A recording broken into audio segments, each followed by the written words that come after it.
Welcome to this very special edition of the KAJ Masterclass Live, the show which ensures that you profit from your time spent here with experts, either through their industry insights, information, or simply learning from them. And today we have with us Sue Paulson. She is a two-time cancer thriver, author, former university professor, co-founder of the Magnificence Lab, and we'll explore with her what it means to awaken to and embrace your inherent magnificence, especially after facing life-altering adversity. Welcome to the show, Sue. It's a pleasure to be here, AJ. You're welcome. Welcome to the show, Sue. Welcome to India in this online form. And I'm sure not just in India, but a lot of people across the globe will benefit from what we are going to talk right now. We'll talk about how one can awaken their magnificence. So we'll talk about all this. We'll talk about your magnificence lab also. We'll talk about all this, but before that, let's talk a bit about your journey, your background, your story, so that the audience knows who they are listening to. Sure. So in 2007, I had a near-death experience that just totally changed my whole outlook of what life was for me and my understanding of how life worked. And it was really the first time I had ever encountered unconditional love. It's one of those things that's pretty hard to describe.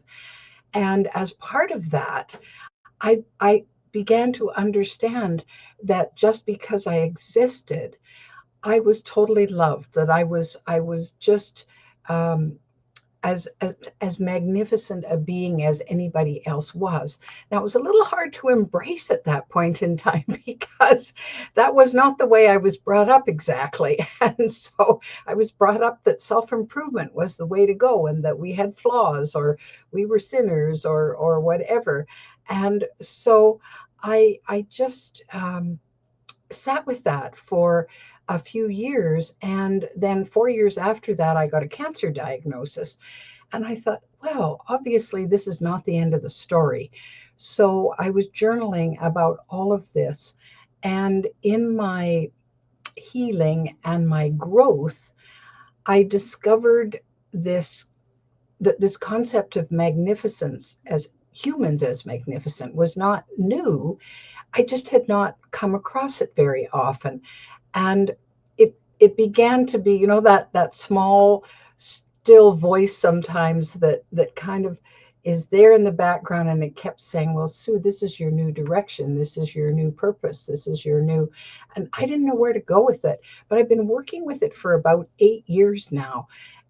And and I guess I've been my own guinea pig because I thought, well, I can't tell anybody else about this unless I begin to figure out my own magnificence and test that out and see what that feels like. Absolutely, Sue. Thank you for that. So, I want to understand for the audience what is it that you are doing? What is it that you want to tell the world with what you are doing? Help us understand from that angle. Yes. So I look at the focus for each of us now as an awakening. First of all, to awaken to the magnificence that we are. So I really believe that as souls coming into human form, we came here magnificent, but we deliberately forgot because we're here to experience, we're here to take on some of the challenges and everything that life has for us in human form. And now, but of course, because it was almost like the Rip Van Winkle that sleeps for 20 years and wakes up and doesn't quite know what's going on. Well, now we're at a point where we've been asleep in the illusion of being flawed or not good enough, and we've suffered as a result of that. Well, there's no need to suffer. We need to awaken to the fact that we're all that and more, that we have the capacity to do anything that's of interest to us simply because we are that magnificent. So but it's an interesting journey because there's that breathing that in, and one of the small exercises that I give to people is I challenge them and I say, well, if you're not sure that you're worth anything, or you're not sure that you're as big as I'm telling you you are, or that I see in you, then write down 100 things that you like about yourself. And as people go through that exercise, and it's hard for them because typically, if I said, well, write 100 things you don't like about yourself, they could do that quick. But to really acknowledge your attributes, your talents, your skills, your what you've learned from your experience, what life has taught you, the everything that's wonderful and amazing about you, a lot of people don't know where to start. And but as they get into that exercise, all of a sudden it's, oh, well, really, I'm more than what I thought I was. And, and this has been my own journey. I mean, I don't give any exercise to people that I haven't tested out myself and said, wow, that really helped.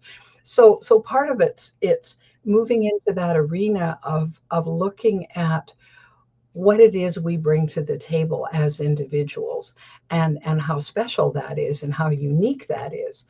And then the other part of that, of course, is delving into, and this is something we do in the Magnificence Lab, we experiment and we delve into areas in our lives where things aren't as effective as we'd like them to be. It could be because of mistaken ideas. It could be beliefs that no longer serve us, or maybe never served us in the first place. It could be old programs that have been put into place that maybe at one time served us and no longer do, or they belong to somebody else, but they're not really anything that we connect with or relate to. So it's kind of a two-pronged approach to not only awakening, first of all, but as you awaken, to begin to accept and allow and embrace all that you are. Absolutely, so very nice points you made in there. We can know about, we can write about our, not so good points much more quicker than we would write about our good points. But you believe, and I also personally believe it. We are all born magnificent, but then we forget about our magnificence. Some people do know it. Why is it so we forget it? Is it a deliberate attempt by God that he wants us to understand ourselves? And do we know have to go through adversity to know about our magnificence? And that is why we are humans. We are afraid to go through adversity. We only want the good things in life. well, well, that's right. I mean, everybody would want it to be ice cream and lollipops, but of course, that's not why we came. We came to experience, and of course, we in the forgetting. I mean, when you think of the trauma that we go through, birth trauma as a starting point, hitting gravity, when I mean, if you subscribe to the idea that when we're in soul state, we're formless, but all of a sudden we have a form that needs to abide by the rules of gravity and so on. And then, of course, as helpless infants, we're subject to all of the teachings of those who have more power than we do. We're pretty helpless for lots of years, and so, and yet we're incredibly observant. So we watch because our very survival in those early stages is dependent upon those who are bigger and stronger than we are to look after us and to move us along and help us grow up. So a lot of that conditioning is from generations and generations and generations that is not necessarily serving us. And so we need to pay attention to that. And the adversity, well, I, I wish I could say that I learn things the easy way, but that would not be true. I maybe once in a while I do, but I seem to need kind of a 2x4 experience right in the middle of the forehead. Help me move through. Absolutely. So to understand it in your way, you inspire others to awaken to their magnificence. How do you do that? How what ways individuals can recognize their inherent magnificence? Either through you, how do you do that? And individually, if not everyone will be fortunate to listen to this episode or maybe hear about it, but how can they do it themselves? Well, there there are plenty of so one of my passions is to record my thoughts about magnificence and some of the activities that I've tried. I have a YouTube channel where I think I have 229 videos on there now that and it's all free for anybody who wants to go to at Sue Paulson on YouTube, so they can get some guidance from there for sure. And I think I had lots of book related sources that helped me in my own journey. I took classes and have had coaches along the way.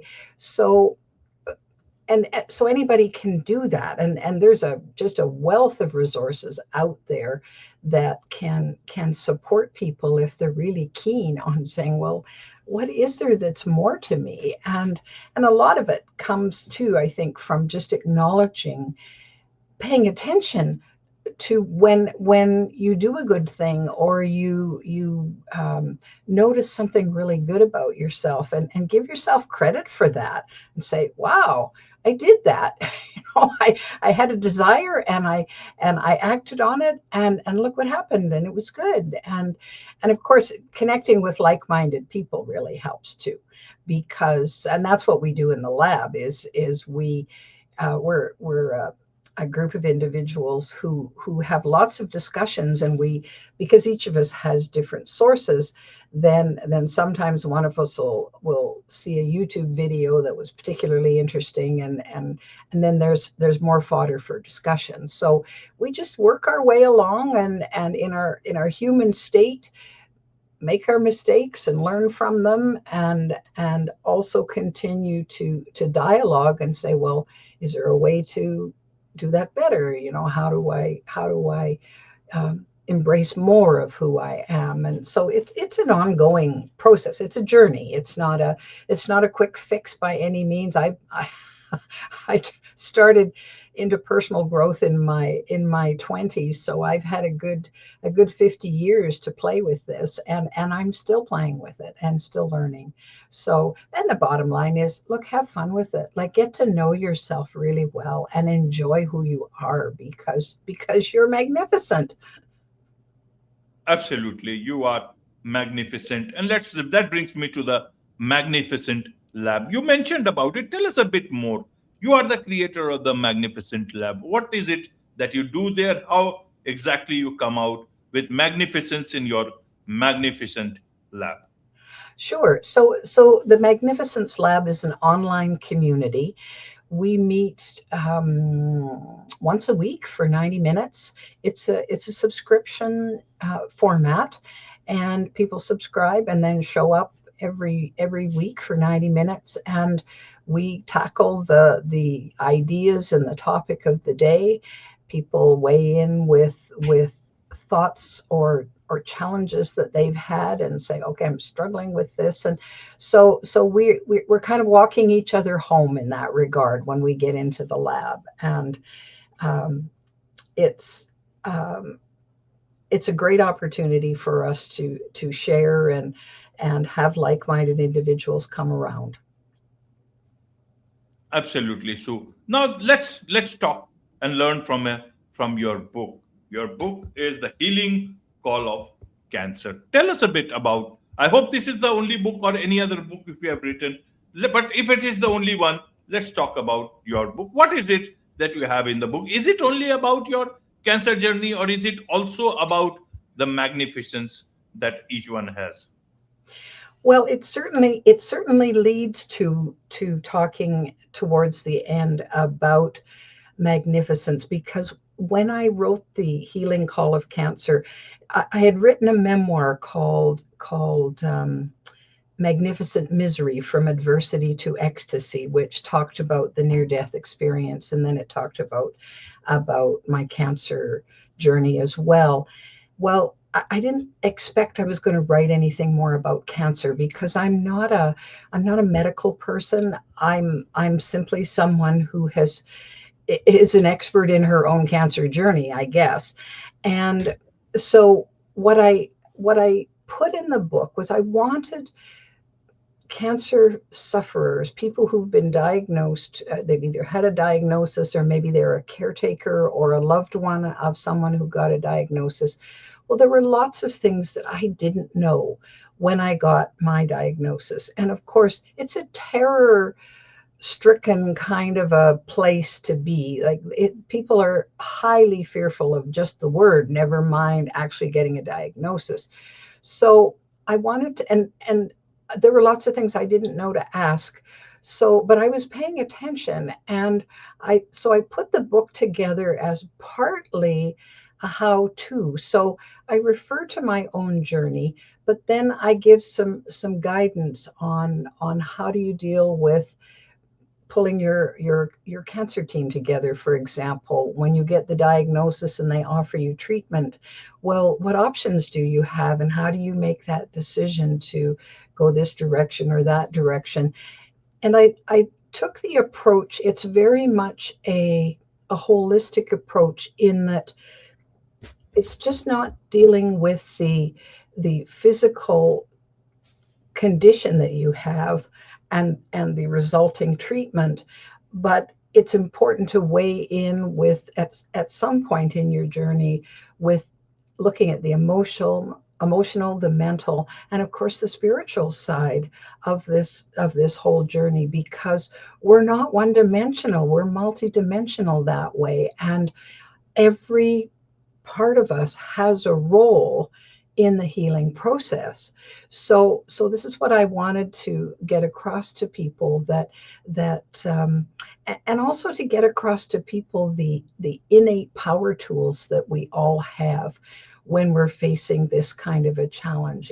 And I talk about the four power tools in the book of of of courage, of hope, of faith, and of determination. Well, you can't measure those, they're not quantifiable, but they're a powerful force in us moving through the journey and the other side. And of course, when I talk about the healing call, none of us knows when we get that call if this is the journey to our ultimate home, and we won't be on planet Earth anymore, or if it's to wake up to a far better life than we've ever lived previously. We don't know that. And because we don't know that, and we don't know when the day is that we'll take our last breath, well, we might as well live with as much joy and effervescence and so on as we possibly can. So that's what the purpose of the book, The Healing Call of Cancer, is designed to do, is to give people some hope and some focus to work their way through all it's a complex journey, there's no question.